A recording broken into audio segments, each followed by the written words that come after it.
Hello and welcome back to MoonClan. My name is Frosty and today we are actually going to be diving into a very exciting time skip because in this time skip we're going to be meeting Frost and Lyre's kits and we'll also have a few different apprentice ceremonies too, just for added bonus there.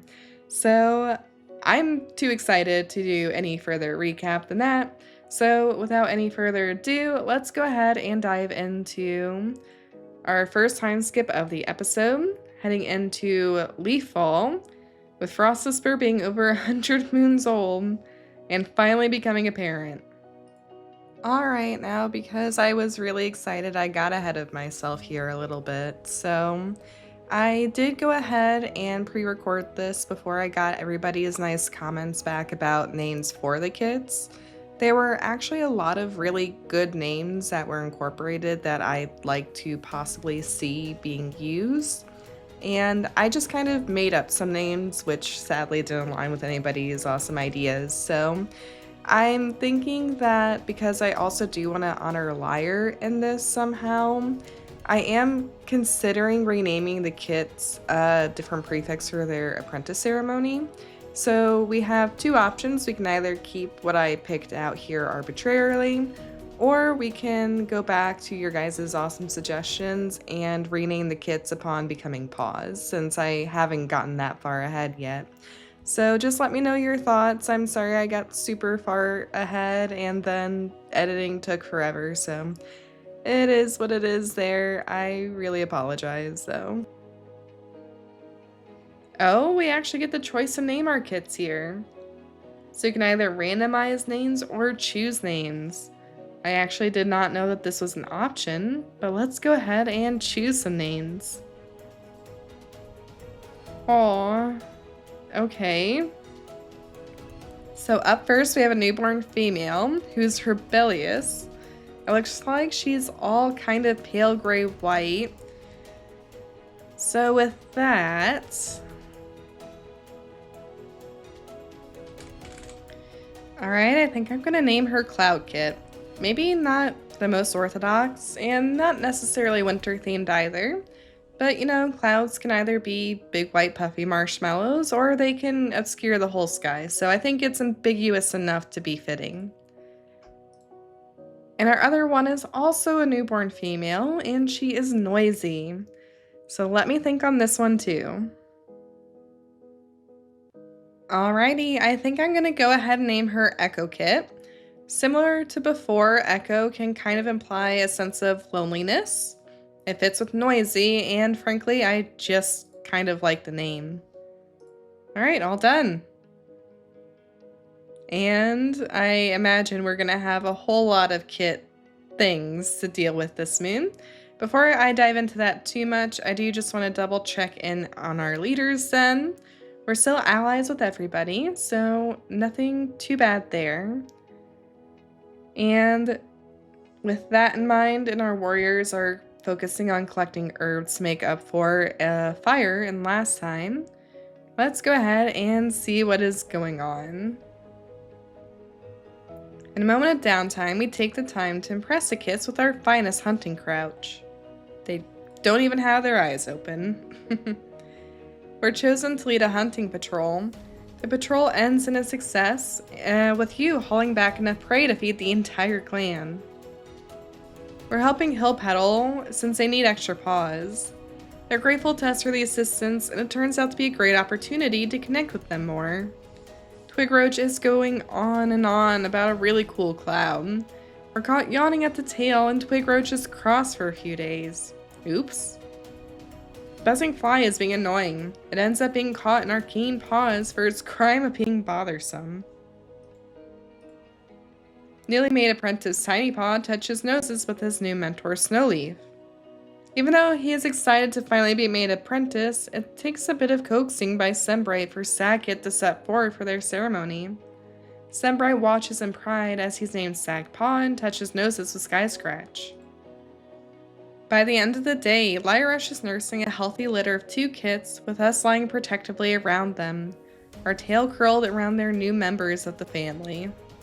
Oh, just so nice. Fierceface brought back a litter of 3 kits to camp, but refused to talk about their origin. So actually with that, I think we're officially on to 3 pages of cats, and we'll be turning on mass extinction events. That being said, there's every chance that Fierceface is dad of these 3 kits, and if that's the case, Fierceface would actually be getting kicked out of the clan. Frostwhisper tried to bring Pigeonflick's behavior up to them, but it turned into a fight that someone else had to break up. Frost and Flipcone heckled another clan at the gathering together. Needledew told Frostwhisper to stop patting after them like a lost kit. Ooh. I take that to mean that they are not returning some affection we're bestowing upon them.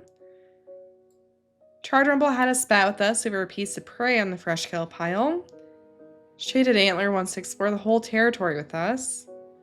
Mitch tries to have a conversation, but it ends up awkward when neither of us speak up.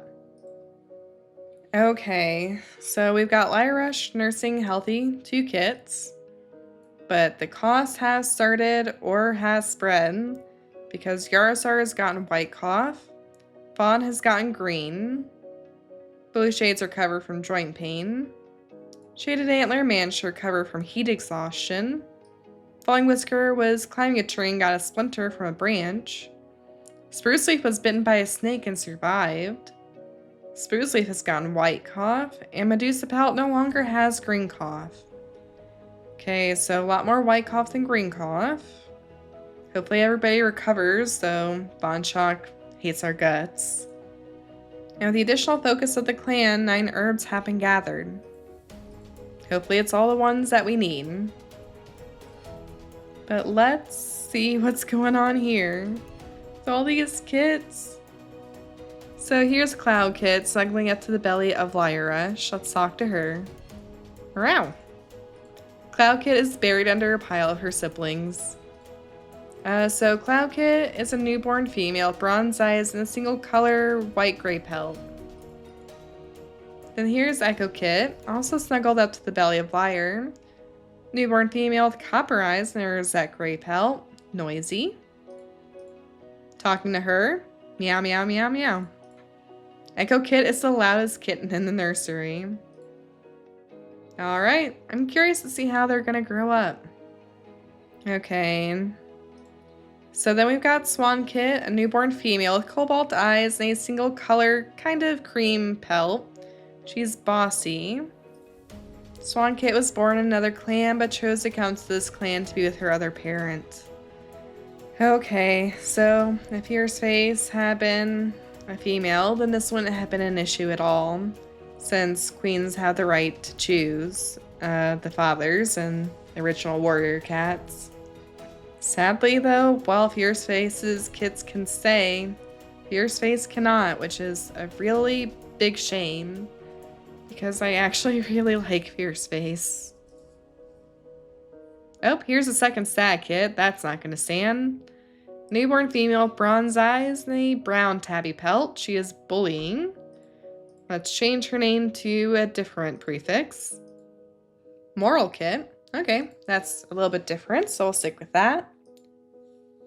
And then last we have Burn Kit, a newborn female with emerald eyes and a single color kind of burnt orange pelt. She's nervous.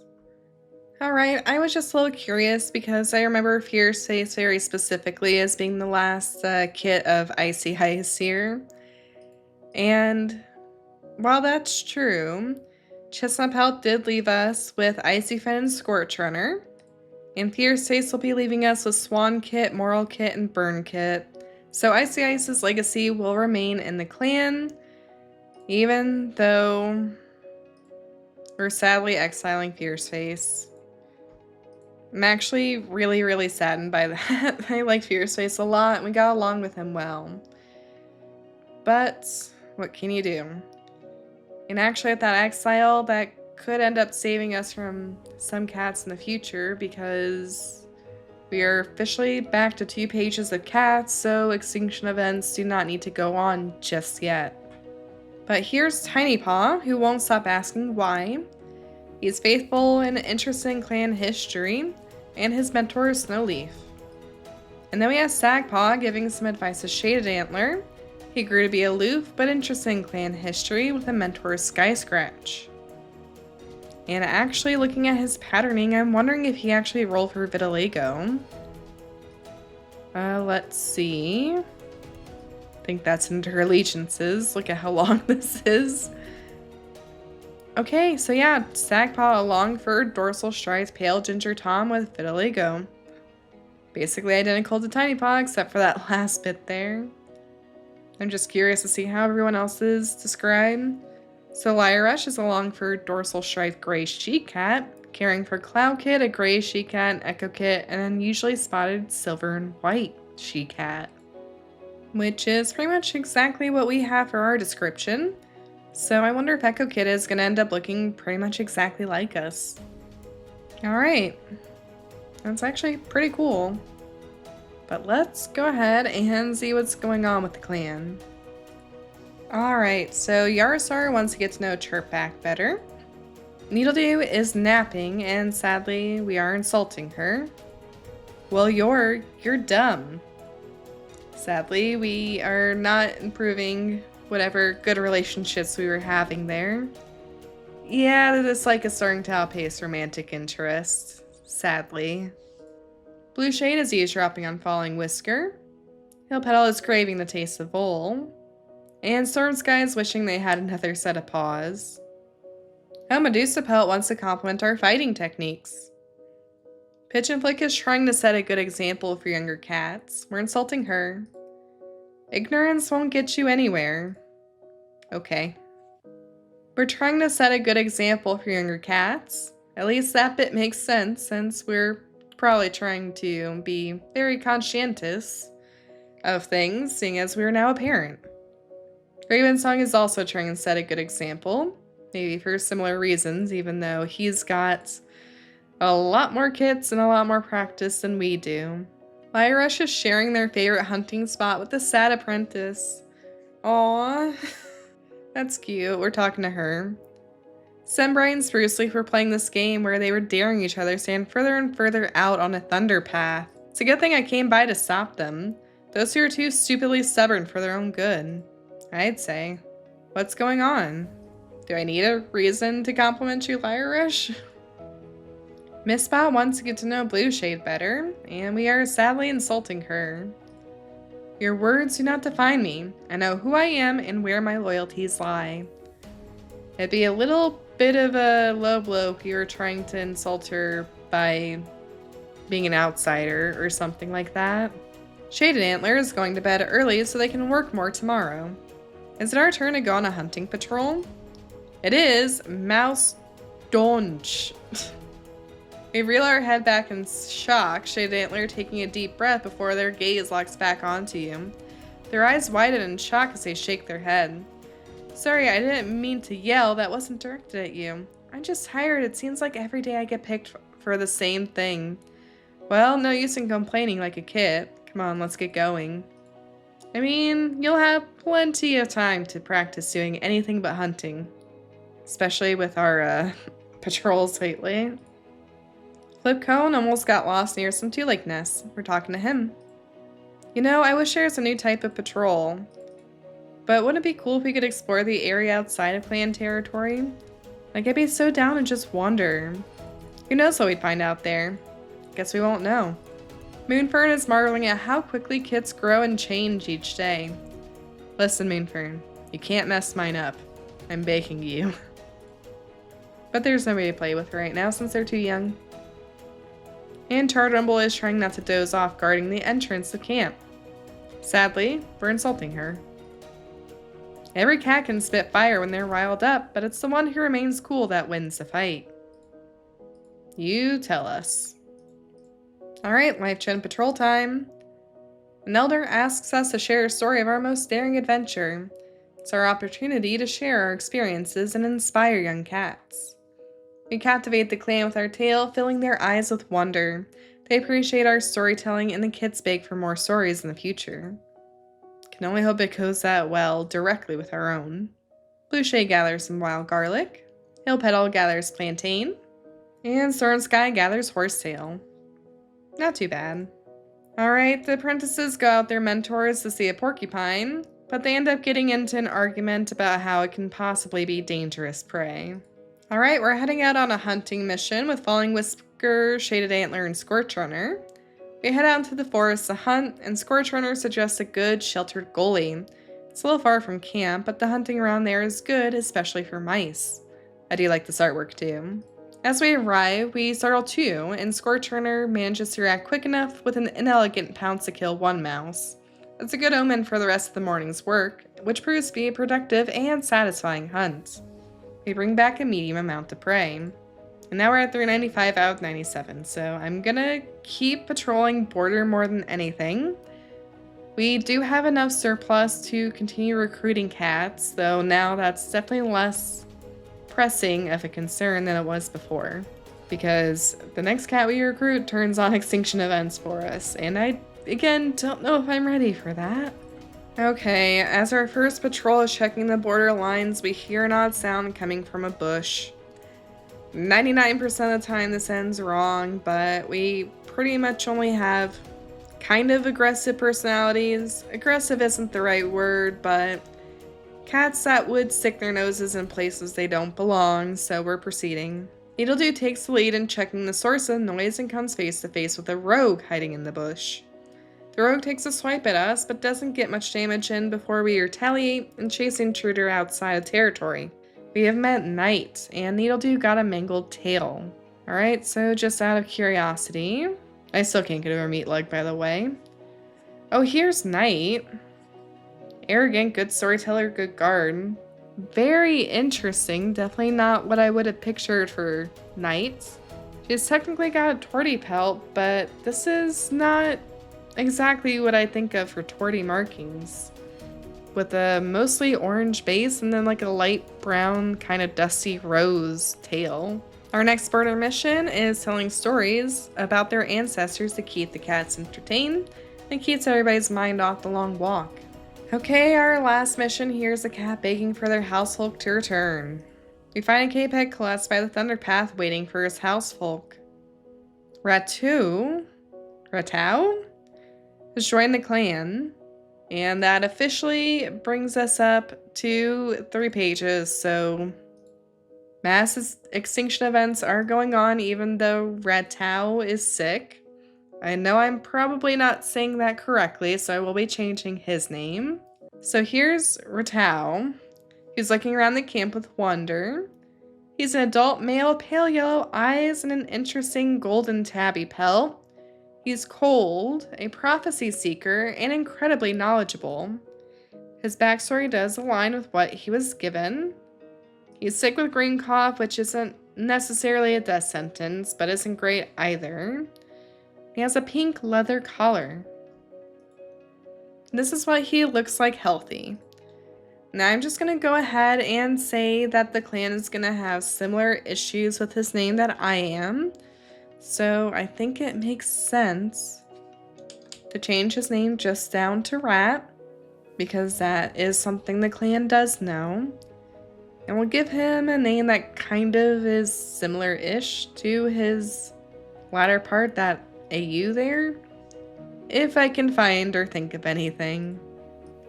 Okay, Rat Aster. Little unorthodox, but I think that kind of makes sense. That doesn't really look right, but it is what it is. And I think that was our last patrol.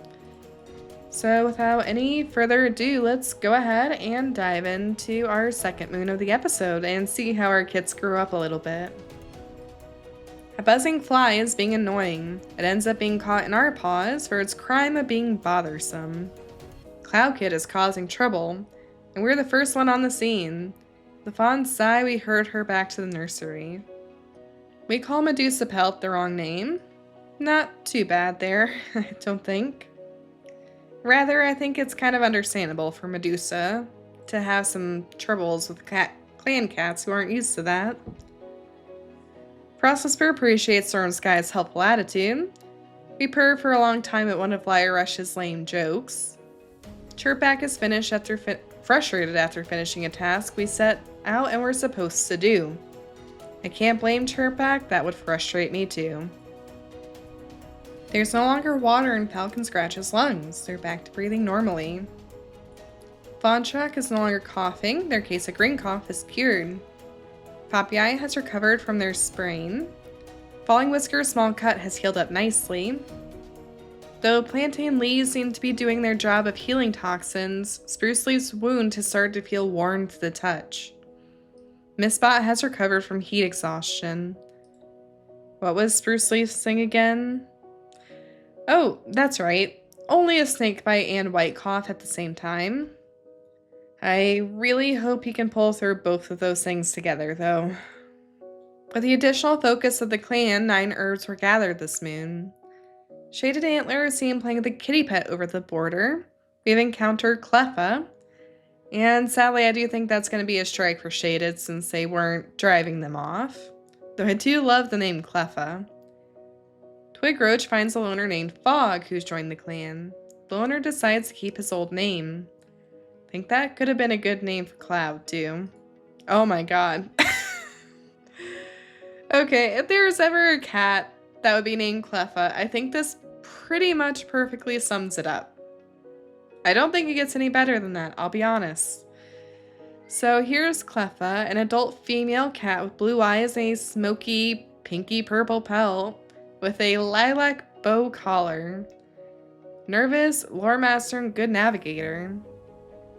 She's just a kitty pet for now, and resides outside of the clan. Here's Fog, who's looking around the camp with wonder. Adult male with bronze eyes and a goody pelt. He is red bronze all the way down, though. He's oblivious, a creator of solutions, and a keen eye. I know he wants to keep his name, but I really don't think Fog is fitting. Alright, I gave him the prefix bronze and randomized pelt for him. So Fog is now going to be Bronze Pelt, formerly a loner. Oblivious, creator of solutions, and keen eye. He used to live in a barn but mostly stayed away from Two Legs. He decided clan life could be an interesting change of pace, so he joined on Moon 103 at the age of 61 moons old. Alright. Very interesting leaf haul so far. And let's see how the kits have grown. Cloud Kit wishes other cats would stop babying her. She grew into a constantly climbing trait. I'm not gonna lie, the bronze eyes with like a light background, like a light gray or white, is kind of off-putting. But she's our kit, so we're obligated to love her. Here's Echo Kit purring loudly. She grew into a moss ball hunter. And she's got a cute little mustache on her face. Here's Swan Kit, who I honestly think has kind of grown into that a little bit better. Crying after roughhousing too hard with the older cats. She's bossy and quick-witted. Moral Kit is hunting bugs and grew into a morbid curiosity. Brown all the way around there. Burn Kit is yelling after older cats to gather more trinkets for her collections. Nervous and quick-witted. I also feel really bad for Fierce Face's kits because I'm selfishly going to focus Moonfern, Charred Rumble on Cloud and Echo. I know I really shouldn't, but I'm going to anyway because I'm biased and I am the one in charge of what they do. Yarosar saw a pair of Two Legs near camp today. He's sick with white cough. Needledew feels overworked and she's injured with a mangled tail. Not a good start going into Leaf Fall to Leaf Bear. Blue Shade is feeling stressed taking care of the clan. He is getting up there in terms of age at 141 moons old, so I suppose that's not too surprising. Hill Petal is wondering Kitty Pet life is really so bad. Storm Sky wants to get to know Fawn Shock better. Medusa Pelt is wondering what became of her Two Legs. She's older, so she probably spent a lot of time with them. I don't imagine that they would have abandoned her at the drop of a hat being that old. So it's a fair thing to be curious about. Sadly, we're insulting her. I'd be more offended if I respected your opinion. Fair enough. Also, I forgot we're talking to Storm Sky. If anything you're planning feels like you're breaking a rule, don't do it. Simple as. Fair enough. We're still trying to set a good example for younger cats, which, again, makes total sense. Fire Rush is feeling confined and cooped up. That's fair. Maybe we can get her mind off things, though. I finally managed to get Cloud Kid down for a nap. The two of us have got our work cut out for us as parents, haven't we? But I couldn't imagine a better cat to have alongside me as we watch our kids grow. Aw. Oh, that one took me back to our courtship days. You mean our really awkward courtships? This just rates me now as Rat Taster, and I'm probably gonna end up calling them that sometimes. Sorry, not sorry. Chirpac is wondering how Prince Shade is doing, and sadly, we are insulting them. Chirpac just stares at you for a second, saying nothing. Finally, they walk up to you, grabbing you with their claws and yanking you inches from their face. Say that again. As they have their worm on their head. That is the most distinctly terrifying imagery I think I've ever had in the Clan Gen. Even with all the dog stuff. Shaded Antler is silently cheering when their favorite couple gets together. I wonder who that may be. Oh, Flipcone is wondering how we're doing. We'll talk to him. We look over and see a giant pile of leaves with kittens playing around it. Good morning, nice weather, isn't it? Flipcone, what in StarClan? Listen, I might as well. The kittens wanted to have fun, and I'm just sitting here. May as well get buried by leaves. I may as well get smacked over the head as Sinbad tries to jump on me. Since Flipcone seems unbothered, you leave them to it. Haha. Sir, what do you want? You just wanted to come over, smack me in the head, and then go back? Okay. Fair play to you too. Moonfern is understanding the significance of early clan teachings for kids. I already said it, but they're gonna be a little biased. Cloud Kid shows remarkable bravery when facing Moonfern in a play fight, determined to one day be the victor. Courage 1. Chardrumble's ears curl every moment outside of camp. Chardrumble tells a story about the struggle of Leaf Bear, but Echo Kid seems disinterested and dismissive of the struggles depicted. Maybe Moonfern will focus on our kits, and Chardrumble can talk to Fierce Faces. And then we're back to Cloud Kid. Let's talk to her. Frost Whisper, Cloud Kid sprints across camp and tackles you with a squeal, clambering all over your fur. It's almost like you're reuniting after moons apart, even though you saw her just a few hours ago. Aw, that's cute. Echo Kid again is purring loudly. Yawn. What? No, I'm not sleepy. I swear I'm not. Zzz. Echo Kid falls asleep on her paws. The two of us cuddle up to take a nap together. Aw, that's cute. And let's dive into a LifeGen patrol. There's a stale piece of prey in the fresh kill pile. We're removing it. We remove the stale prey and prevent any potential sickness in camp. The medicine cat thanks us. Blue Shade gathers dandelion. And Storm Sky gathers cobwebs. Once again, Hill Petal is a cat that was not able to gather anything. The apprentices and their mentors decide to go on a climbing mission. Unfortunately, Sackpaw begins making their way up into the tree, but a branch cracks and breaks beneath their weight. The apprentice is sent crashing back to Earth, hurting their paw, giving it a sprain in the process. Our first border mission discusses a rumor of a badger denning in a certain part of the territory. Carefully considering their options, Weaselreed sets up a stakeout with the patrol. When the badger pokes its head above ground at dusk, we're prepared, and everyone turns back for home. The cats fade into the underbrush before the predator has even blinked the sleep out of its eyes. Okay, I sent all of our best hunters in our one hunting mission for the moon, and we track the scent of a fox. We find a Saki Gray feeding on a deer fawn carcass. We'll proceed, we've got 4 cats. We fail to drive away the fox, which keeps possession of the food. However, there's no injuries, and we do bring back a little bit of prey. That's all that really matters. Okay, we'll go on one more patrol. We are on a hunting mission. The rain seems a constant, unceasing beat, punctuating the steps of the hunting patrol as we march towards our hunting ground. But we miss out on Icyfin. We can't see them in the haze. We backtrack. Icyfin is found, huddled under a bush. They lost the path and sight of their clanmates, but sensibly stayed put. It's just another obstacle in a miserable day of hunting. We return with prey, but it's exhausting and barely worth the effort. Only a small amount of prey is brought back. Oh, another border mission stumbles across a large dog, wandering in the middle of the territory. We fight bravely, but we only need to get unlucky once. Coal Slash gets taken out of the fight with one snap of the beast's huge jaws. The rest of the patrol rallies to defend them, and Coal Slash is safely helped back to camp, where the medicine den awaits. Sadly, Coal Slash did get a broken bone. It's not surprising, but with a dog in the middle of the territory, we kind of had to take the risk. And our last mission improves relationships with BlizzClan. Alright, and with that, let's go ahead and dive into our last time skip of the episode. Just as a bit of a disclaimer, if it seems like I'm speeding through more things than usual, I kind of am. I'm really trying to focus on Frostwhisper and his family, since that's what he would be focusing on right now especially. And in general, I think we're going to be checking in on Cloud and Echo a little bit more frequently than other cats anyway. So that's just naturally going to rack up some of our time spent on cats. Alright, I don't know if there's any specific moon events, so let's check out everything else first.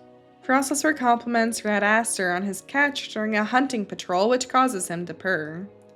You think Icyfin is being thoughtful? Ravensong considers us to be a close friend. Vonchok knows that the advice we gave them will be helpful.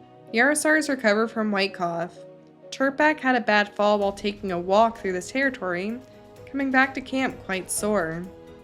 Crunchade has got a stomachache. Sprucely's White Cough is gone. The infection in their wound has invaded too. Sprucely's snakebite is healed, but the injury left them scarred. If that's the worst they get out of that whole exchange, that's fine. Swankit ran too fast over harsh ground and hurt their paws. Red Aster has recovered from ring cough. With the additional focus of the clan, 9 nerds were gathered. So you and Lyrish sing an old clan song, yelling the lyrics together. We aren't the greatest singers, but we both have fun nevertheless. We're soon breathless from laughter. That's just cute. And before I forget, for our next time skip, I think we are going to rest and recover. So outbreaks of anything that could happen are going to be reduced. Alright, let's see what everyone is up to. Yarosar is hoping for a sign from StarClan. I wonder about what. Needledew is chatting at the birds in the trees above. Blueshay is checking up on the warriors. Hillpetal saw some kitty pets playing with colorful moss balls. And Stormsky is thinking about Little Heart. Been a little while since we thought about Little Heart, but I really do actually miss him. We're currently wondering what living with 2 legs must be like. Ravensong saw a kitty pet rolling around a 2-leg garden. I overheard the so-called joke the other day, but I didn't find it very funny. Maybe you can help me figure it out. It went like, why did the tree break up with the lake? Because he wasn't deep enough. Or, wait, no, that doesn't make any sense. Maybe it was, why did the lake break up with the tree? Or, no, wait.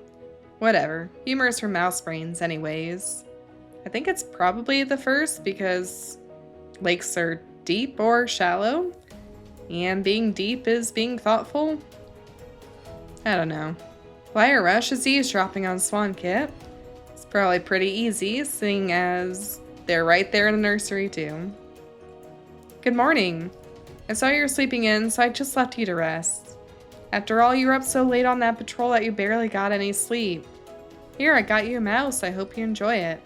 Irish is just taking such good care of us. We don't deserve that. Flyrush purrs and presses into our pelt. Say it again, just one more time. You know, we had kind of a rough start with Flyrush, but she really has grown to being such a kind and considerate mate. Radaster is trying to set a good example for young cats. Radaster trudges across camp with his ears pinned back, squinting as if he was just buffeted by a particularly strong wind. Chartrumple just told me all about the secret bald spot at the base of their tail. For nearly 10 minutes. Loudly. Poor guy. Welcome to the clan. Snowleaf is also eavesdropping on Swankit. Wonder what Swan is up to. Vonchuk is feeling nervous. That's fair since we're actually talking to her. They hit us with a glare so harsh it almost stings. Icy Finn is sparring with some clanmates. Oh, Frostwhisper. Oh, I skipped through that a little too quickly. I think it was something like I wasn't expecting to see you today. Would you like to share a prey with me? I don't mind if you worked really hard lately and deserve it. Here, you can sit next to me. How was your day? We definitely are very polarizing. Cats either love us or hate us. Here's Spruce Leaf. I think their scar is along here. Luckily, they are feeling all better now. So it looks like it is along their chest, so they must have gotten bit on their chest. Tiny Paw is asking Sagpaw to wake him up if he ever sleeps. Sagpaw is asking Shaded Antler for some advice. They're both a little further behind because they've kind of been distracting each other on patrol, but now Sagpaw is going to be even farther behind. Moonfern is sad they couldn't spend more time with Chestnut Pelt. While cleaning, Echo Kid suggests a shortcut to clean up faster and Moonfern tries it out. Within moments, the nursery is clean, and Moonfern praises Echo Kit for her clever thinking. Intelligence 1. Chardrumble doesn't believe a story an apprentice told for why they need to be out of camp. As Chardrumble tells a story about a clan cat who helped others in need, Swankit listens intently, eyes wide with admiration. Compassion 1. Cloudkit wants to be versatile in everything. Don't we all? Frostwhisper, is Amber Stripe scared of me? Whenever I get close to them, they get really big eyes and back away. I genuinely don't know why. I don't think Amber Stripe is included in any of our, many siblings and extended family there. And frankly, just looking at this is kind of why we needed to get some outsiders into the clan. That's kind of a terrifying family tree. Echo Kid wishes other cats would stop babying her. Echo Kid stumbles across camp to us, soaking wet and covered in mud. Frostwhisper, before you get mad, I didn't do it. The very peeved off looking deputy locks eyes with us and storms in our direction. What mischief did Echo Kid get into this time? As for why Swan Kid is being eavesdropped on, she's currently just hiding from other cats, so there's nothing telling here. You know, in a lot of ways, I do think it makes sense if Flyer Rush ends up adopting Fierceface's kits. She's the only queen, and they're the exact same age as ours are, so they probably did get adopted in, and at least Flyer Rush is acting as like a nurse mother for them while they need the milk. Alright, and let's do our last patrol. Alright, so I'm just gonna go ahead and say we're watching our kits, because a queen asking us to watch kits, it's gotta be our kits. We accept and keep the kids entertained with stories of our adventure, and by the time Flyer Rush returns, they are asleep. Blue Shay gathers plantain, Hill Petal gathers cobwebs, and Storm Sky gathers ragwort. Snowleaf thinks it's a good chance to practice fighting techniques with Tiny Paw. And they have a good practice session, swapping tips and tricks. Okay, this is our last moon that we'd be recruiting cats, potentially, going into Leaf Bear. So we hear another cat begging for housefolk. And we do find them collapsed by the side of the Thunderpath. Queso Storm has joined the clan. I do wish they had other opportunities for things to happen, you know? But here's Queso Storm, looking around camp with wonder. So I'm sure it's pretty common knowledge, but in case it's not, queso is Spanish for cheese, which is hilarious, maybe not fitting for a black and white cat, but I'm gonna keep it anyway because the clan cat would not know what that means. But Queso Storm is a young adult male with silver eyes and a Bengal pelt. He's 27 moons old. He is gloomy, a dormouse, and a fish catcher. He is sick with white cough, which is infectious, but not as bad as green. And he's pretty strong in his belief for StarClan. Oh, this is what he looks like healthy. That is totally different from what I was expecting by this sprite. I was only expecting a little bit of white, but I guess he's pretty dark on one side. Then on his other, he's got a fair bit of white marking. It's not quite Chimera, but it's close enough to be surprising, I think. He actually looks really cool. If I was naming him anything, I probably would have named him like Renegade or Bandit, but I'm not renaming Queso. Our next border patrol meets Clay Clan, and we do improve relationships with them. We head out on a border mission too. We notice Clay Clan sent us straight into our territory. They're our ally, but this is suspicious. We poke around a bit and find a lost apprentice. We send them back up their own way after they're distraught upon learning they're on the wrong territory, and we give them directions with a chuckle. This does improve our relationships with Clay Clan still. Alright, I'm sending out all of our best hunters on our one hunting mission, and sadly, we get the 2-lake clearing encounter. Now, I think it's Scorch Runner's fear, so that doesn't really let us back down. So once again, we have to take the risk. A 2-lake spots Scorch Runner and crouches down, clicking softly. Scorch Runner hisses and flees. We don't get any prey, but nobody gets abducted either, and that's a win in my book. Our next patrol gathers a small amount of prey, and since we've gathered basically nothing, I'm okay going on another hunting mission. Our last one gathers a large amount of prey. Alright, and I think that's where we'll go ahead and leave it off for this episode. Next episode, if my math is mathing, which it may honestly not be, we should get to see our kits grown up to... oh no, since they were just born. We're not actually going to get to see them being apprentices next episode, but we'll see it first thing on the one after. So I hope you all enjoyed and are okay with seeing the kits being what they are, just in terms of naming and whatnot. I did my best to pick names I thought could fit. So thank you all again so much for watching and for your patience throughout the series. Again, I'm bulking up on some recordings, so if I didn't take into account any comments from last time, I apologize, but I might be able to take it into account for next time. So thank you all again for those comments and thoughts, and again, just for being here.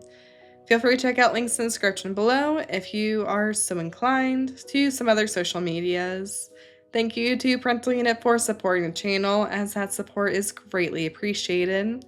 Until next time, everybody, stay safe, stay happy. I'll see you all then, and bye.